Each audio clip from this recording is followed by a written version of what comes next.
Big Boss Marathi season 6 Tanvi कोलतेने जिंकला. 100 दिवसामध्ये तन्वी कोलते, राकेश बापट, नंतर wild card Rakhi Sawant, wild card ते एक झिपऱ्या केसाचं पोरग किंवा विशाल, ही सगळी मंडळी त्यांच्या ताकदीनं बरीच खेळत होती. पण बिग बॉस सीझन 6च्या फायनल मध्ये, म्हणजे पहिल्या दिवसापासून शेवटच्या दिवसापर्यंत जेवढे होते आणि जे बाहेर पडले ते सगळे फायनलला दिसले का हो? खरं तर बिग बॉस शो घराघरामध्ये पाहिला जातो, मग तो हिंदी असो किंवा मराठी असो.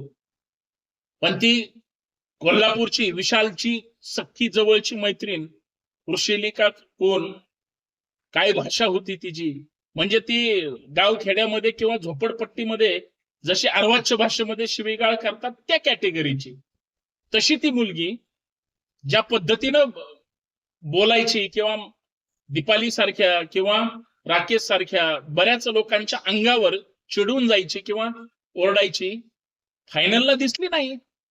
का आली नाही? तोंड नव्हतं का महाराष्ट्रासमोर? ज्या पद्धतीनं ती गेम खेळली आणि बाहेर पडली, ज्यावेळेस तिनं रिपीट टेलिकास्ट पाहिला असेल, तिला वाटलं सुद्धा नसेल की आपण हे बघावं म्हणून.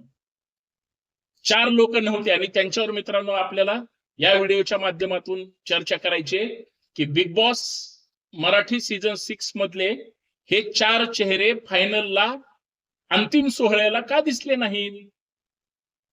त्याच्यामध्ये एक म्हणजे मला तर तिचं नाव पण माहित नाही, ती शो मध्ये पण नव्हती. फार फार तर ती कुठल्या तरी म्हणजे लावणी किंवा कशात तरी काम करायची आणि म्हणजे एका कोपऱ्यात मध्ये असायची. ते जे टीव्ही कलाकार आणि 1-2 जणांसोबत बसायची. इथं तुम्ही बघताय फोटोमध्ये जी डाव्या साईडला आहे. म्हणजे का घेतला असेल, का तिची निवड केली, हा संशोधनाचा विषय. परंतु ज्यांची शो मध्येच घेण्याची खरं तर काहीच पात्रता नव्हती आणि ते स्वतःहून फायनलला अंतिम सोहळ्याला दिसले नाही. मला बिग बॉस मी नेहमी बघणारा म्हणजे प्रेक्षक आहे. मला नेहमी वाटायचं की हे फायनलला ज्या दिवशी शेवटच्या ह्याला घराच्या बाहेर पडल्यानंतर ज्या वेळेस दिसतील, अख्खा महाराष्ट्र यांना हसणार. ही नाही दिसली हो, कारण ह्यांना माहिती की ह्यांची ती पात्रता अजिबात नव्हतीच. उगाच ते फॉलोअर्स मिळालेले असतात, कुणाला तरी अकाउंट चालवायला दिलेलं असतं, ते फॉलोअर्स त्यांचे संख्या वाढलेली असते, म्हणून त्या जे कलर्स मराठीच्या किंवा बिग बॉस टीमचे जे काही टीम आहे त्यांना असं वाटलं की यांच्या मागे भरपूर फॉलोअर्स. काय यांची प्रतिमा? बरं, महाराष्ट्रात यांचा चेहरा काय, सेलिब्रिटींना घेतात किंवा ह्याला घेतात, हे सगळं ठीक आहे. पण यांनी जो काही गेम खेळला त्या गेम मध्ये हे कुठं दिसले का? ही डाव्या हाताची पोरगी अंतिम सोहळ्याला नव्हती. त्याच्यानंतर आहे म्हणजे तिला काय मांजर म्हणत होते की किंवा काय होते, मला तर तिचा गेम आणि तिची जी बॉडी लँग्वेज आहे आणि खुनशी जी म्हणजे गेम खेळायला येत नाही, त्या 2-4 पोरांमध्ये त्या कुमावत आणि त्या 1-2 पोरांमध्ये असायची वृषाली, काय तिचं नाव, तर ती गायिका, ती सुद्धा एक कोपरा धरून बसायची. झालं, ती सुद्धा अंतिम सोहळ्याला नव्हती. तू फक्त सुंदर गायिका एवढाच तुझं भांडवल होतं. बाकी गेम मध्ये तर तू बळबळ काय 25, 30, 40 दिवस पोहोचली असेल, याच्यापेक्षा तुझं काहीच नव्हतं त्या पैलवानासारखं. फार फार तर 50चे 60 दिवस तू राहिली, याच्या व्यतिरिक्त तुझं काही भांडवल नव्हतं. पण अंतिम सोहळ्याला का दिसली नाही? कुठल्या तोंडाने येणार अंतिम सोहळ्याला? महाराष्ट्र बघतोय, महाराष्ट्र हसला सुद्धा असता किंवा कमेंट केल्या असत्या, बघा हे आले तोंड घेऊन, जे की कधीच गेम मध्ये दिसले नाहीत. खरं तर तुमच्याकडून तुम्हाला जो प्लॅटफॉर्म मिळालाय सगळे, आणि एक लक्षात घ्या, महिला किंवा पुरुष हा भेदभाव डोक्यातून काढून टाका. तुम्ही स्पर्धक म्हणून त्या ठिकाणी त्या शो मध्ये आलाय आणि स्पर्धक हा मेल फिमेल याच्यात गणायचा नसतो, कारण ते एकाच स्पर्धेमध्ये सगळेजण काम करतात. तुमच्यात टॅलेंट आहे, क्वालिटी आहे, म्हणून कदाचित त्यांचा गैरसमज झाला म्हणून तुम्हाला घेतलं. तुम्ही कुठंच दिसत नाही आणि उर्मटपणा काय तुमचा? अंतिम सोहळ्याला तुम्हाला आता प्रभू आला, 20-21 वर्षाचं पोरग, ठीक आहे, त्याच्या त्या ह्याच्यामुळे ते लहान दिसतंय, पण ते अंतिम सोहळ्याला आलं होतं ना. राखी असेल किंवा अजून इतर, कुठे गेले हे? का दिसले नाही? ही 2 नंबरची पोरगी तशीच. 3 नंबर मी सांगितलं, विशालची सख्खी मैत्रीण, 12 वर्षाचं अंतर आहे, विनाकारण बळच प्रेम. अगं तू कसली दिसती, तो कसला हँडसम आहे, तुमचा काय जोडा तरी जमतं का? त्याला फक्त हा शो म्हणजे चालून गेम मध्ये स्वतःला 1 नंबरला ठेवायचं होतं, म्हणून तो सगळ्यांच्या कुबड्या वापरत होता. आणि कुठल्याही लढाईमध्ये लढणारी माणसं पाहिजे होते, म्हणून तुमचा वापर झाला. लगेच प्रेमात काय रडली, काय चक्कर येऊन काय पडायची? का आली नाही अंतिम सोहळ्याला? कोल्हापूर पासून मुंबई लांब होतं का? महाराष्ट्र तुमच्यावर प्रेम करतच होता ना, तुम्हाला वोटिंग केलीच होती ना. तुमच्या घाणेरड्या भाषेमुळे ती संध्या नावाची मुलगी जशी धमकी दिली म्हणून बाहेर निघाली किंवा काढलं तिला बाहेर, तशीच तुमची अवस्था.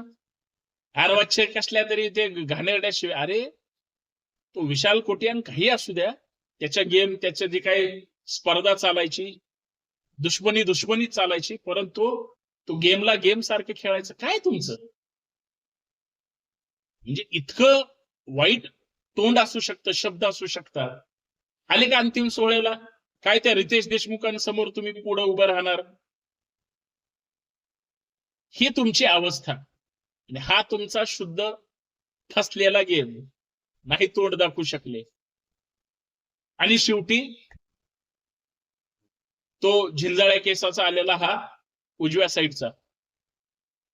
बर, सगळ्यात महत्वाचं महाराष्ट्राला यांची नावं सुद्धा लक्षात राहत नाहीत. ही यांची खरं तर पात्रता, किंवा हे असा गेम खेळलेत की जे स्वतःचं नाव सुद्धा महाराष्ट्रापर्यंत पोहोचू शकले नाही. आणि मी पण सर्च करण्याचा प्रयत्न नाही केला.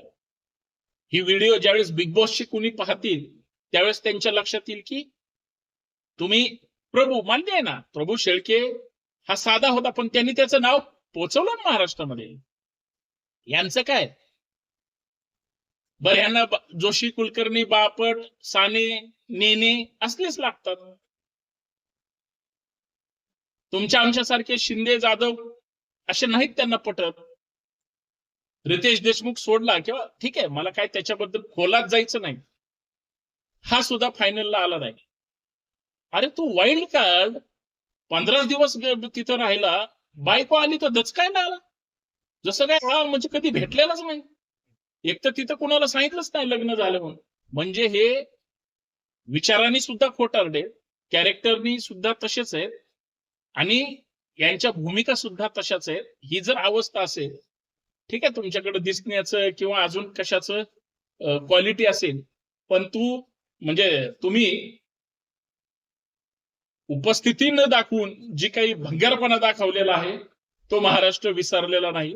मित्रांनो, मी जी काही भूमिका मांडली ती तुमच्या मनातली किंवा महाराष्ट्राच्या मनातली, माझ्या मनातली मांडली. कुणाचं मन दुखावलं असेल तर दुखू द्या, शो संपलेला आहे, आता नाहीच आहे. पण हे चेहरे महाराष्ट्र कधीच, हे निगेटिव्ह लोक होते, निष्क्रिय लोक होते म्हणून विसरणार नाही, आणि विसरू नये म्हणून मी हा व्हिडिओ त्या ठिकाणी तयार केला. स्पर्धकाने स्पर्धकासारखं असावं. आणि ज्यावेळेस आम्ही महाराष्ट्र म्हणून तुम्हाला पाहतोय त्यावेळेस आमचा अधिकार आहे, कारण आम्ही मतदान करतो, आम्ही शो पाहतो. टीआरपी ज्यावेळेस आम्ही दररोज आमचा 1-1.5 तास तुम्हाला दिला, आम्ही एखादा दिवशी मिस केला तर आम्ही परत रिपीट पाहतो. हे असं झालंय, ते तसं झालंय, चर्चा करतो, तुमच्या बाजूने उभे राहतो. आणि तुम्ही महाराष्ट्राला जर फसवणार असाल तर माझी जी भाषा आहे तीच भाषा कदाचित तुम्हाला कळेल, तुमच्यापर्यंत पोहोचेल, किंवा तुम्हाला मिरच्या झोमतील. पण जे स्पर्धेमध्ये होते, दीपाली सय्यद होती, राकेश बापट होता, तन्वी कोलते होती, प्रभू होता, सागर कारंडे विनोदी अभिनेता आहे, ठीक आहे, त्याचं गेम बद्दल काय हे असेल, पण ताकदीचा एक अभिनेता, कलाकार सुद्धा त्याच्यामध्ये होता. काही अंशी त्याच्या बाजूने, काही अंशी त्याच्या विरोधात होतो. पण त्यानं जे महाराष्ट्राचं प्रबोधन म्हणा किंवा हसवलंय, हे महाराष्ट्र सागरला कधीच विसरणार नाही. किंवा जेवढे इतर सुद्धा होते, तो पैलवान किंवा ही सगळी मंडळी सोशल मीडियावर त्यांच्या पद्धतीनं सुद्धा ऍक्टिव्ह असते, पण त्यांना बळच सांगावं लागतं की आम्ही बिग बॉस रिटर्न आहोत. त्यांच्या गेम मध्ये ते 100% फेल झालेले आहेत. म्हणतं तन्वी जिंकली आणि ती तिच्या त्या व्यूहरचनेमध्ये यशस्वी झाली, हेच मला सांगायचंय. कोणाला जर वाईट वाटलं असेल तर ते बिग बॉस मराठीच्या तिथं जाऊन शिव्या घाला, मला काही देणं घेणं नाही. पण मी जे बोललोय ते खरं आहे की खोटं आहे, कमेंट करून नक्कीच सांगा. इतरांना शेअर करा. धन्यवाद. जय शिवराय.